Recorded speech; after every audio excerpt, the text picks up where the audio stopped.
Hello mayam, welcome back to my channel. Welcome back to Grow with James. Ngasigi video sidi amna maru oiba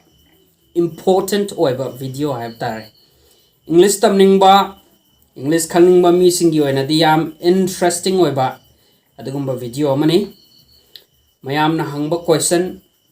aigi comment box ta hangbirakpa WhatsApp number da hangbirakpa question mayam amalai. Sir, English sibu kamai taraga ngangba ngamdino. English haiba language si grammar yaudra ngangba ngamgadra. Grammar yaudra di yagadawribara haiba na chingba question may amasingwada hangai. Yam maru na English si kamai na ngangdino, kamai na yam tuna haidino. Ay sigi study level bo yore, natragana ay study tahodre. English si tamba yagadwira, ngangba yagadawribara, haigadra, tha kya changani haiba na chingba. Yamna maru oiba question mayam ama ingonda la haib tare. Aduna ngasigi video sina yamna sincere oina thamoidagi oiba arotpa kaim laitaba honest oiba adugumba answer khara pizage hana namjaba adugumba maru oiba video ni haib tare. Aduna loiba phawu yengbiu, subscribe tawdo mi singdi subscribe tawsan biu, notification bell du number kanda all hain tholkani all du banambiu. Haibadi all do nam dragadi notification do nam dragadi video ma thagat kanda kaisu YouTube ki inbox ta your oi adu york na banambi yo haib tare. English tam ge hargati madugi thabak to tobiu ko gi video se hawrasi ko. English tam basi oithok pra oithok tabra any age group haib tare ko oithoi possible oi impossible oi ba pot am ta laite haib tare. Tamgebu haragadi adugi magi fire du yauragadi akhoi thamoida fire du yauragadi English tambaje adum possible hai tarene oithoxible haibado aduna English tambaje so iduna haigani mayam tamsi taminasi adum oinamak haibatare English ngangbasi haigadra hairoidra haibasi gi chingnaba mayam am lei haiba I khangi sahi di mayam Suzillaba English di hayudra bahai tare Manipuri school da tambagera natraga English ngangba school da tamagasu isana ngangdraga di haigadaw nate aduga English ki school waragasu English nganghandaba English ngangba da yamna maruina lawdaba school hai tare free da thadokpa mayamam sulai aduna English hayudaba mayamam sulai yarbani aduga study si yamna tahudaba class 10 da lotion giba 9 da lotion giba 12 ta loisin giba adugumba English ngangba phajan ngamdaba mi su mayam am lei mayam punmaki khallaga pigidaba pakhum mayam amne haib tare. Aduna aikoina English si kamai torga ngangba haigani haiba question je lak kanda ngangu ngangaga herkani haiba pakhum jam toina pini haib tare. Ai samak adugi pakhum du pi ngang amana chatpa herpasi satlaga herpani haib tare. Satpa tambasida sukchat chatana tumhal laga lairaga ngang do pura pullaga thamaga ngang do satpa kaisho hair oi ngangba hoba ma changi haib tare. Du ngang du kamai hair ino mama pana haiba mayam haiba baba haiba mama haiba papa haiba wahi mayam ji harga tapna ngang du pick up taw neba. Aduna maram oiduna haujikan gi ngang singi oinadi masa masu lairaba parents ki oinadi Makoigi masaji English nganghan ge haragadi khara lai maramdi English ngangba school amada thajanba English ngangba boarding am dala henba adu itaragadi adum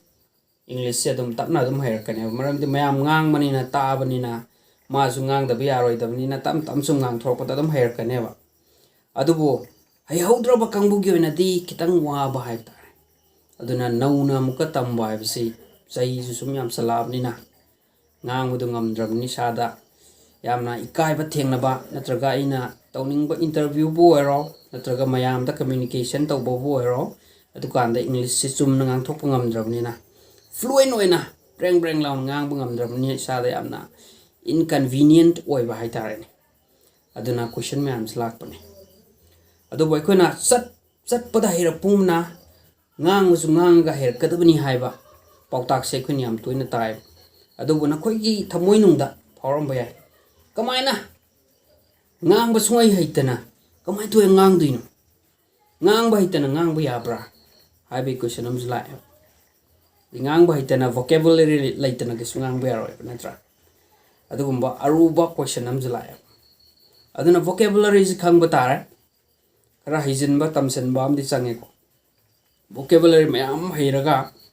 sentence formation hai tare sentence semba sentence kamai toraga subject plus c haiba magi formation je si mayam ji som haitabe yadam ni do ana adu haina basu amukam tortine aduna hekta english singang ge taw kanda tholo haiba yadaba haitare ni nganga sindagi mind di kaino ma laiboi khanba man di kaino vocabulary se laiboi di khanba taseng na tam tam I thoga di tension kai blai te bi da iraga di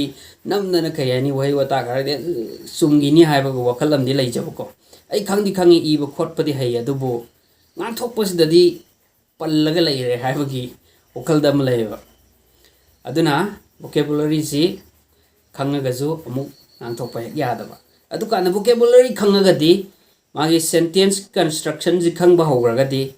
ngang basidi adum tam tam na ngang thoga ngasai ge ngang na chatpa tambagi style da ngang ba horaga dum her kaneba dadi masan tam ni ko sungai haito mi gi di amuk tambam changeba wahai wata ji khangdraga di sentence form to ya roi di neba sentence form to pa ji sentence ji words mayam am sem mani natra words mayam yaw dan sentence sem ya theba aduna words mayam du sana khangbam changeba natra adugumba difficulties mayam am lai ko aduna difficulties mayam du lairamnina ngangning drive tare ngang thoga di lan graga di mina khangba ai mina isi english kai ngang ba hai tan ngang yana natraga mina isi yam wang na lawraga ma ji english kai kai ngang ba hai bani kot pani khalluraga hairamdre khangidra natra ngang thoraga chumda budugi khalla ko kai ba ngang mayam mamang da natraga mi ate imana bi public ki mamang hai tare ne ngang thok pa ngamdaba nong phadong na hek facebook kumba whatsapp status kumba kai kai da english na wai wata khara hek thagat ningba photo om da hek comment masa ma english tek haningba aduga hanbada kai ani ai gi grammatically lan gadra aini I wasi kai ani fajaram moidra haibana chingba aran ba yaram gadra haibagi sada akiba ma fear am laibado aduna sai koi si sungang handre ngang jam kiel confidence to kam lai tramina ko adana english si tamning bagi sada pawbam di lai habs khangya adana nasi gi question ma'am ji kamai toraga khungata ge habs ai sagi personal oiba kamaina ai english hair ke habagi personal oiba worries lirga noida hena kana ga drive am khalli habdi worry habs am effective oiba koi sada koi gi mit ta para cinema gi type to udini na ko aduna I worry you and lirage habdi ai gi personal experience ma'am do ai ji ahan bada aina ngang warani da ai ji english ngang ba heram de ko class 4 adwai di english si pazar ngang ba ngamam de as simple words what is your name from where do you come atra in which class do you read dugumba simple sentences masa di ma'am khangam mi haitare adagi hen ba complicated oiba khara kaino to bolon di kam khangdre aduna ise boarding da chang bu kanda koi thabak kai sui ko thabak kai su bazida kai hani first day itself haitare ko english direct only english ngantani ko ina changba boarding di ko manipuri kam ngang banate ko impal da warga so catholic school kanchipur khangi ko adagi boarding da dai le ngang ma chawar ni de dum le class 3 class 5 dai ko le re adagi sangba kanda is an badai ge moi gi dormitory maton da ina kakhallaga ina laiba kanda ai ji magi kumbam ji phajani step to mafam du khangda dana ko ai ji boarding master du gi door da thong da ai ji parap changa ga ina magi thong gi ke puna do para no me ba ina ko ai mi lai khangman ai dia du kumbam ni magi dormitory gi staircase tu ni khallaga ai no mu bane boarding master du na ina hara what are you doing what are you trying to steal and hara ko nang kai dorino nang kari huran ge dorino sineba magi kano do answer question do am negative ti oi adu itara ga su anga ngai ji am la minar kanda boarding master dagi ama dagi pochai lak thokling ba kari krang ama ma leiram bagi mai toin to bagi mana hairam ba sai ko what are you trying to steal harak paneba ꯑꯗꯣ ꯑꯩꯒꯤ ꯊꯃꯣꯏꯗꯗꯤ ꯑꯩ ꯌꯥꯝ sincere ꯑꯣꯏꯕ ꯑꯉꯥꯡ ꯑꯃ ꯑꯣꯏꯔꯝꯕꯅꯤꯅ ꯑꯩ ꯊꯃꯣꯏꯗꯤ ꯈꯔ ꯁꯣꯛꯈꯤꯕꯀꯣ ꯃꯥꯅ ꯍꯥꯏꯔꯛꯄꯗ ꯑꯩ ꯈꯪꯉꯦ ꯑꯩ ꯏꯁꯥꯃꯛꯅ ꯑꯗꯨ ꯉꯥꯡꯊꯣꯛꯄ ꯉꯝꯗ꯭ꯔꯒꯁꯨꯀꯣ what are you trying to steal ꯍꯥꯏꯕ ꯑꯃꯗꯤ ꯍꯥꯏꯔꯦꯕ ꯀꯔꯤꯅꯣ ꯅꯪ ꯍꯨꯔꯥꯟꯗꯣꯏꯗꯣ ꯑꯅ ꯑꯩ ꯋꯥꯈꯜꯗꯤ ꯈꯤꯇꯪꯗꯤ ꯅꯨꯡꯉꯥꯏꯈꯤꯗꯦ ꯑꯗꯨꯕꯨ no ꯍꯥꯏꯔꯝꯃꯒ ꯑꯩꯁꯦ ꯄꯨꯔꯥ ꯆꯣꯡꯊꯣꯔꯛꯑꯦꯕꯀꯣ ꯆꯣꯡꯊꯣꯔꯀꯥꯟꯗ ꯉꯁꯥꯏꯒꯤ ꯀꯨꯝꯐꯝ ꯁ꯭ꯇꯦꯌꯔ ꯀꯦꯁꯇꯨ ꯂꯩꯔꯝꯃꯦꯕ ꯑꯗꯒꯤ ꯐꯥꯔꯁ ꯇꯝꯕ ꯍꯧꯔꯗ꯭ꯔꯥ ꯑꯩ ꯃꯨꯟꯅ ꯇꯥꯔꯤꯅꯤꯀꯣ ꯑꯩ ꯌꯥꯝ ꯍꯩꯖꯅꯤꯡꯕ ꯏꯪꯂꯤꯁ ꯌꯥꯝ ꯉꯥꯡꯖꯅꯤꯡꯕ ꯍꯩꯖꯅꯤꯡꯕ ꯁꯥꯇ꯭ꯔ ꯑꯃ ꯑꯣꯏꯕꯅꯤꯅꯀꯣ what are you doing what are you trying to steal ꯍꯥꯏꯕ ꯋꯥꯍꯩꯗꯣ ꯁꯦꯟꯇꯦꯟꯁꯇꯣ ꯑꯩ ꯈꯪꯍꯧꯔꯦꯕꯀꯣ ꯑꯩ ꯃꯨꯟꯅ ꯇꯥꯁꯟꯕꯅꯤꯅꯀꯣ ꯑꯗꯣ ꯏꯁꯥꯗꯗꯤ ꯇꯦꯟꯁꯟ ꯈꯔꯗꯤ ꯂꯩꯀꯣ ꯂꯩꯔꯒꯁꯨ ꯑꯩ ꯑꯗꯨꯐꯥꯎꯗꯤ ꯈꯪꯍꯧꯔꯦ ꯍꯥꯏꯇꯥꯔꯦ ꯑꯗꯨꯗꯒꯤ ꯑꯩꯁꯦ ꯀꯨꯝꯃꯛꯑꯒ ꯉꯥꯏꯍꯥꯛ ꯂꯩꯔꯒ ꯑꯩ ꯑꯃꯨꯛꯀ ꯀꯥꯈꯠꯂꯛꯑꯦ ꯑꯗꯩꯗꯤ ꯀꯔꯤ ꯍꯥꯏꯅꯤ ꯋꯥꯔꯛ ꯇꯥꯏꯝ ꯏꯚꯤꯅꯤꯡ ꯖꯣꯕ ꯃꯇꯝ ꯌꯧꯔꯦꯕ ꯏꯚꯤꯅꯤꯡ ꯖꯣꯕ ꯃꯇꯝꯁꯤꯗ ꯀꯔꯤ ꯍꯥꯏꯅꯤ ꯕꯣꯔꯗꯤꯡ ꯃꯥꯁꯇꯔꯁꯤꯅ ꯀꯩꯅꯣꯒꯤ ꯃꯣꯏꯒꯤ ꯕꯥꯠꯔꯨꯝ ꯇꯣꯏꯂꯦꯠ ꯃꯅꯥꯛꯇ ꯁꯦꯐꯇꯤ ꯇꯦꯡꯗꯒꯤ ꯑꯩꯈꯣꯏꯒꯤ ꯋꯦꯁ ꯃꯌꯥꯝꯁꯦ ꯍꯥꯏꯇꯥꯔꯦ ꯁꯦꯐꯇꯤ ꯇꯦꯡꯗꯒꯤ ꯂꯧꯊꯣꯛꯑꯒ ꯒꯥꯔꯗꯦꯟꯗ ꯆꯥꯏꯗꯣꯏꯅꯦꯕ ꯑꯗꯨ ꯀꯥꯟꯁꯤꯗ ꯀꯔꯤ ꯍꯥꯏꯅꯤ ꯕꯣꯔꯗꯤꯡ ꯃꯥꯁꯇꯔꯁꯤꯅ ꯂꯥꯎꯔꯛꯑꯦꯕꯀꯣ ꯑꯩꯗꯤ ꯗꯣꯔꯃꯤꯇ꯭ꯔꯤꯗ ꯂꯩ ꯑꯅꯧꯕꯅꯤꯅ ꯑꯩ ꯀꯩꯝ ꯈꯪꯗꯦꯕ ꯀꯩ ꯇꯧꯗꯣꯏꯅꯣ ꯏꯚꯤꯅꯤꯡ ꯖꯣꯕ ꯍꯥꯏꯁꯤꯅ ꯀꯩꯅꯣ ꯍꯥꯏꯕꯅꯆꯤꯡꯕ ꯑꯩ ꯀꯩꯝ ꯈꯪꯗꯦꯕꯀꯣ ꯑꯗꯨꯒ ꯃꯥꯅ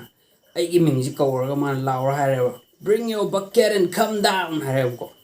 ꯅꯪꯒꯤ ꯕꯛꯀꯦꯠꯇꯨ ꯄꯨꯔꯒ ꯀꯨꯝꯃꯣ ꯍꯥꯏꯕꯅꯦꯕ ꯑꯩ ꯈꯪꯉꯦꯕ ꯑꯗꯨꯕꯨꯗꯤ bring your bucket and come down ꯍꯥꯏꯔꯦꯕ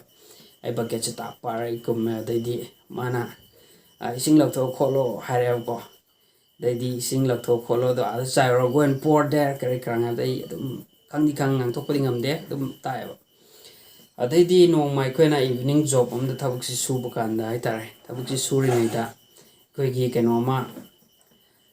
ꯏꯃꯥꯟꯅꯕ ꯃꯌꯥꯝꯒ ꯁꯨꯃꯤꯟꯅꯕꯅꯦꯕꯀꯣ ꯑꯗꯨꯀꯥꯟꯗ ꯕꯣꯔꯗꯤꯡ ꯃꯥꯁꯇꯔꯁꯤꯗꯤ ꯃꯥꯒꯤ ꯀꯩꯅꯣꯗ ꯃꯥꯒꯤ ꯇꯨꯝꯐꯝ ꯕꯦꯠ ꯑꯗꯨꯋꯥꯏꯗ ꯂꯩꯕꯀꯣ ꯃꯥꯒꯤ ꯔꯨꯝꯗꯨꯗ ꯍꯥꯏꯇꯥꯔꯦ ꯑꯗꯩꯗꯨꯗ ꯑꯩꯈꯣꯏ ꯏꯃꯥꯟꯅꯕꯒ ꯁꯨꯃꯤꯟꯅꯕꯁꯤꯗ ꯃꯥꯅ ꯕꯣꯔꯗꯤꯡꯗ ꯆꯍꯤ 2-3 ꯂꯩꯔꯝꯃꯕ ꯑꯩꯉꯣꯟꯗꯩꯁꯨ ꯀ꯭ꯂꯥꯁ ꯈꯔ ꯍꯦꯜꯂꯤꯀꯣ ꯑꯗꯩ ꯃꯥꯁꯤ ꯊꯕꯛ ꯁꯨꯔꯒ ꯑꯩꯈꯣꯏ ꯄꯨꯟꯅ ꯁꯨꯃꯤꯟꯅꯔ ꯂꯩꯕ ꯑꯗꯩꯁꯤꯗ ꯅꯥꯄꯤꯁꯤ ꯑꯩꯈꯣꯏꯅ ꯐꯣꯏꯗꯣꯛꯄ ꯂꯣꯏꯔꯒ ꯀꯥꯏꯗ ꯂꯪꯊꯣꯛꯇꯣꯏꯅꯣ ꯈꯪꯗꯕꯀꯣ ꯑꯗꯩ ꯐꯣꯏꯔꯕ ꯑꯉꯥꯡ ꯑꯣꯏꯔꯕꯅꯤꯅ ꯑꯩ ꯌꯥꯝ ꯐꯣꯏꯔꯦ ꯀꯥꯏꯅ ꯎꯠꯅꯤꯡꯕꯗꯣ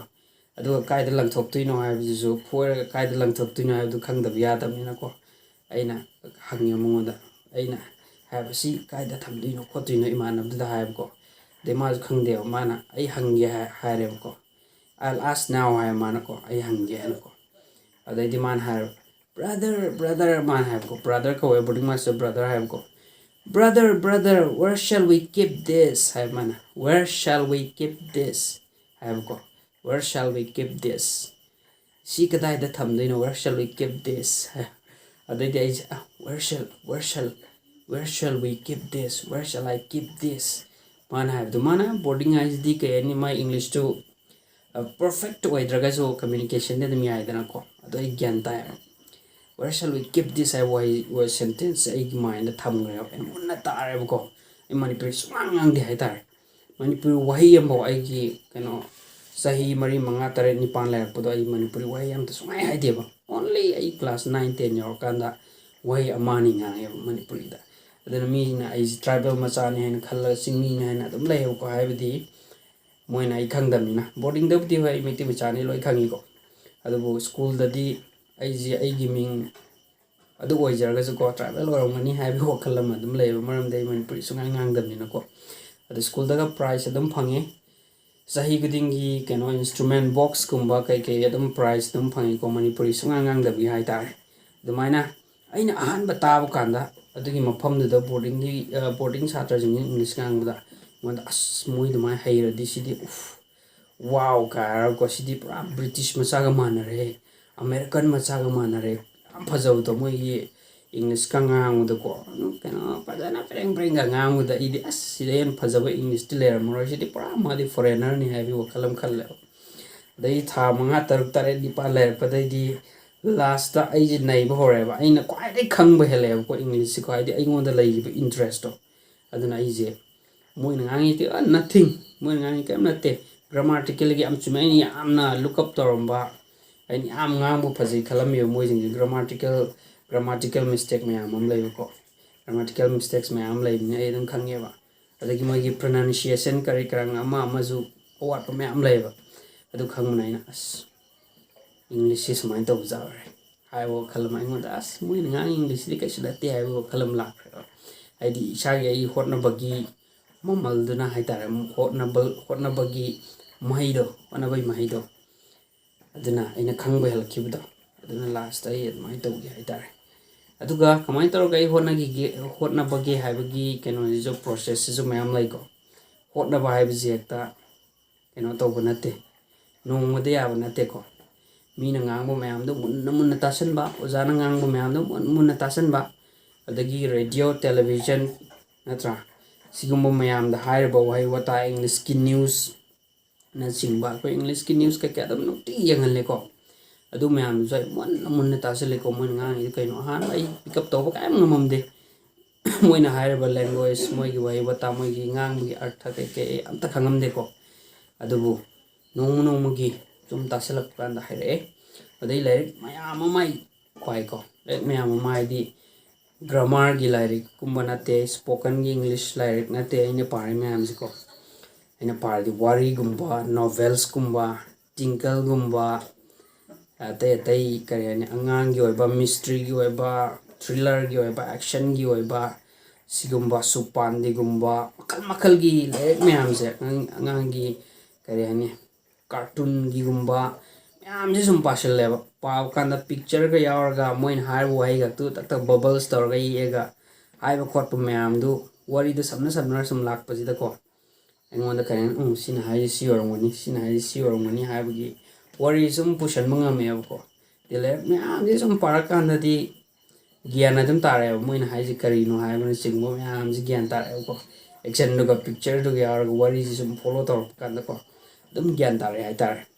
ꯑꯗꯩ ꯂꯥꯏꯔꯤꯛ ꯃꯌꯥꯝꯁꯤ ꯄꯥꯕ ꯂꯣꯏꯕꯗꯩꯗꯤ ꯑꯩ ꯁꯦꯟꯇꯦꯟꯁ ꯀꯟꯁꯇ꯭ꯔꯛꯁꯟ ꯉꯝꯃꯦ ꯁꯦꯟꯇꯦꯟꯁ ꯐꯣꯔꯃꯦꯁꯟ ꯀꯔꯤ ꯀꯔꯥ ꯃꯌꯥꯝ ꯑꯃ ꯉꯝꯃꯛꯑꯦꯀꯣ ꯑꯗꯨꯝ ꯉꯥꯡꯕꯁꯤ ꯑꯗꯨꯝ ꯉꯝꯃꯛꯑꯦꯕ ꯑꯗꯩꯗꯤ ꯑꯩꯈꯣꯏ ꯌꯥꯝꯕꯅ ꯑꯩꯒꯤ ꯏꯊꯛ ꯍꯥꯏꯇꯥꯔꯦ ꯑꯩꯒꯤ ꯏꯌꯥꯝꯕ ꯕ꯭ꯔꯗꯔꯁꯦ ꯁꯤꯅ ꯑꯩꯉꯣꯟꯗ ꯐꯖꯅ ꯒ꯭ꯔꯥꯃꯥꯔꯒꯤ ꯂꯦꯁꯟ ꯍꯥꯏꯇꯥꯔꯦꯅꯦ ꯌꯥꯝꯅ ꯃꯔꯨ ꯑꯣꯏꯕ ꯇꯦꯟꯁ ꯀꯔꯤ ꯀꯔꯥꯒꯤ ꯃꯇꯥꯡꯗ ꯆꯦ ꯑꯄꯥꯛꯄ ꯑꯃꯗ ꯑꯩꯉꯣꯟꯗ ꯏꯔꯒ ꯃꯥꯅ ꯄꯤꯔꯛꯑꯦꯕ ꯁꯤꯒꯤ ꯄꯣꯠ ꯃꯌꯥꯝꯁꯦ ꯒ꯭ꯔꯥꯃꯥꯔꯒꯤ ꯂꯦꯁꯟ ꯕꯦꯁꯤꯛ ꯒ꯭ꯔꯥꯃꯥꯔꯁꯦ ꯅꯪ ꯂꯣꯏ ꯈꯪꯖꯤꯜꯂꯣ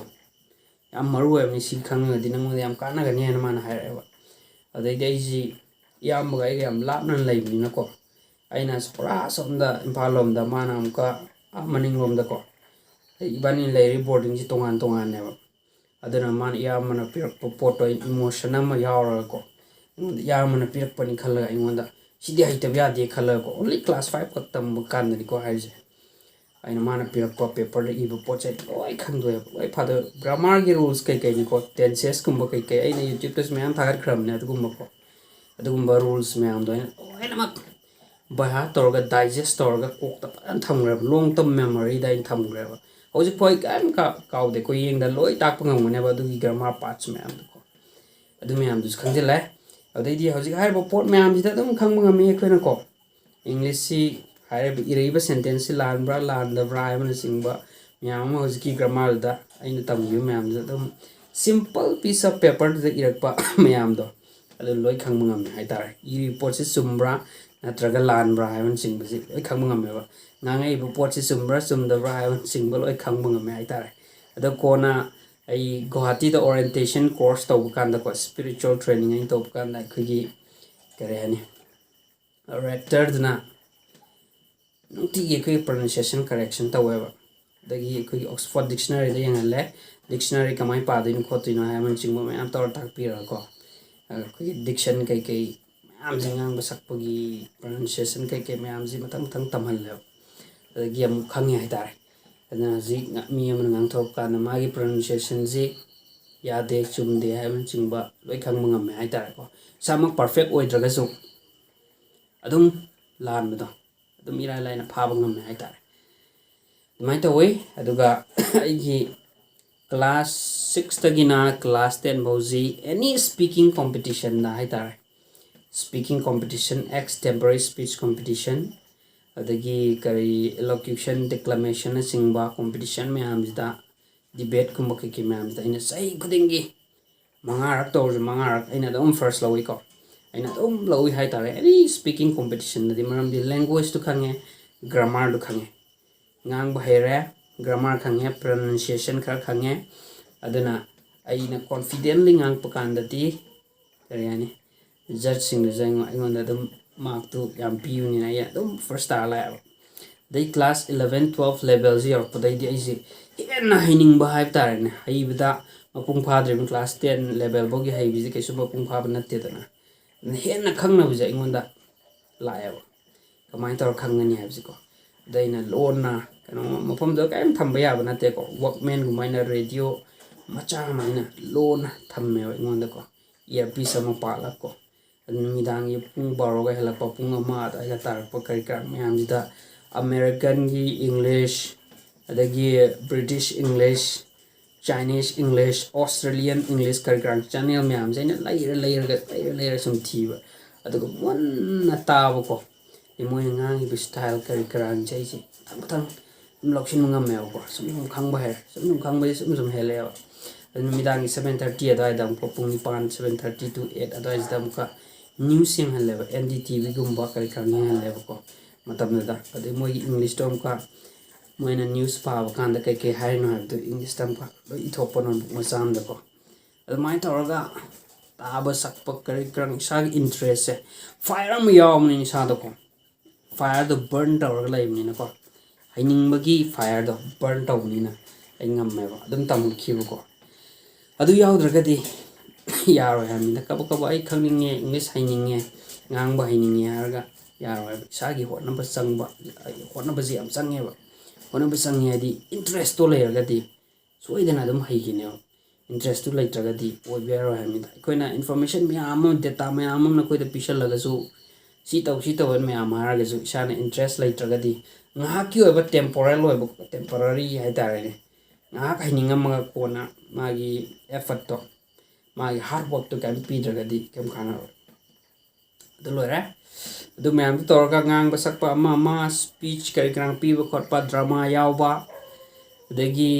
kal makal gi school gi co curricular activity ma'am singang basakpa involve to ba itarane adu mo ma'am da participate torga ma'am yoksalak prina ngang bagi ingonda fear kari krang gi mathang oi chakhreba time later ba ingonda fear ja ki using ang topa ko am confident wherever ingonda ko ozam ai han ba speech pibda biology gi ozam na hai maji me amana ton khar sang bagi Mr Bean na kangna ba ozane ba ko adagi aina sariji khara di saji nik pula ko shivering taw ya I punsi gi han mani ngang di ji aina hai ba adagi mana don't worry har mana ko nang ngang dor ba mi me am do mi khuding mak do pumpkin ne han khando mana hai ba mairen ni haina khando sine ba mairen ni khalaga di mairen da ngang di kaidre dana ko as mana tak pa advice and this is the perfect advice and khalaga ina mayam ji makok level da inta ki hinga khut chi mai thangal laga aina my mother ha bi topic am da ngang dharak panem adum first tagi ko first speech da dum first tagi mai taw da confidence level si am wang khalaga ai graduate level graduate loibo university level state level debate career krang adum maina adum first star lai ko even state level da inter college ki debate da join adum first star lai loina ma English tangang mang tani my confidence lai hai tar the mathangi topic sidi question is hai tar simple of question grammar habis darka lai bra lai tabra English ngang bada grammar yaw dragadi English ngang ba sunum ngamaroi dra hai bi question jama lai hai badi grammar si mayam na yam na ki ba subject maneba school gi matam da so hai tare school ka ba kan da so grammar hai bi se ma yam phangakte mi ana mana ko hai di grammar ju ma gi rule maths ki type ta ank ki type ta rule mayam apply torka solve tawba question ni na ko grammar ju ani mayam na ki ba subject amu oi hai tare ne maths am hai ba mi na grammar ka khang da ba grammar am hai ba mi na maths am khar hat pa mai taw grammar is the favorite subject when oi re ba hai tare ngang oi ngai da hai tare yamna pamjaba subject am oi re kem kirakte hai tare ne ko adana grammar si yaudradi yaroi dori bra hai ba question ji am maru hai ba question ni English ngang bada just for mere communication hai tare ko aina pinning ba ai idea ji magi at least to some extent ko idea ji piba ingonda gyan tan bagak oiraga di ai grammar yaudra ko English adung ngang ba yai English ngang ba yai mina chum ngang du tar grammatically chum ngang du tar ga ko magi me tok tam ga ai ngang i dus grammar da chum mani maram di man ngang i do ai me tok tam mani na ko chum di chum ngane ba I am coming for example I'm coming harji summineva. I am coming haineva ko. Adu summe. Adubo me come haireva aina ko. Grammatically ma sumo iduinem ko. Me coming bu harje adu itaraga su communication da di gyan tai dena ko. Ai lai ai ju lakani harai ni man hai me coming for example natra me coming harje dum gyan dum ta ga ne ko. You going gyan ta ni nang chatuira nang chat libra. You going? Are you going? Nang you chatuira nang you chatlira. Are you going? Mai hang budo amudu haraga su communication da di lo yai dena ko. Adubu sumna iba natraga sumna ngangba ama lakanda di ngangba natraga ibisi sumna irke hai taraga di grammar jadum dakale aduna professionally nganga do ba thabak layraga di professionally hai tarare ko thabak ki oro employment ki oro interview ki oro oja ki oro adugumba maru oiba pot am layraga di grammar ji tasengna english ngangba da grammar sumna ngangba hai bi changi grammar yaudu yade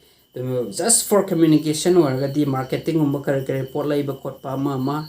sigum bagi sum khangning bo gadi grammar is the yam important oina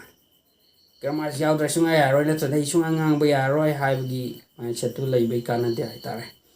adum oina mak ai grammar hai te na ai sunga ngang dra gadi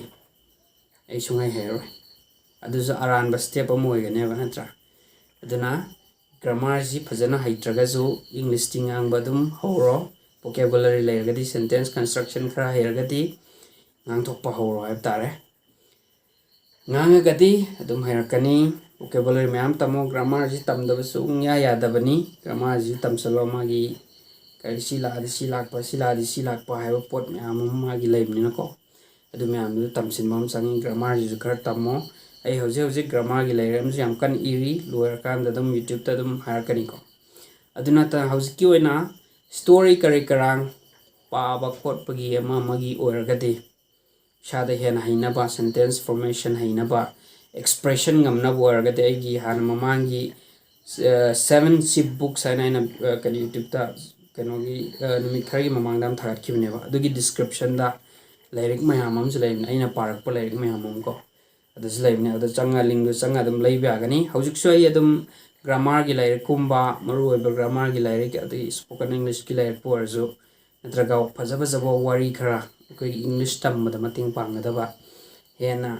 haigat pa yaga da lair khara dum ling adum drop to jaram ge ko adagi adum yenga changa ga dum lairo affordable oiba price ta dum laibni lair sing ji ko anu lair pa ji yam maru oiba ta lair si par newspaper pa ba khabar yengba khabar pa ko newspaper khabar ko si pa ba dagi english ki video mayam yengba english ki news mayam yengba english film yengba english tangang thokpa mi communication tawba ko hair jo itrazu pangang ngang ko adum mayam sina dum english ngang ba kani hai ta adagi angangi le kai ji dum pa da pa ba ngang masagi lesson simple oiba english ta unique ko gi wari kari krang mayam ji paro adu mayam duna su shada hena adum hairakani ko adagi aina tawriba thabak sida su kani wakal je english ta khan mai tar english ta wakal khan ba jam maru english ta khan ba aina tawdu thabak si ai asida chatlage aduga ai inkol tawrage I will go there and I will dig tawo ko adumaina ko sada mind so english ta conversation je ina tawder ba thak mayam se conversation on thoga wakal da khallaga dum sana ba wari wen sum sana ko adagi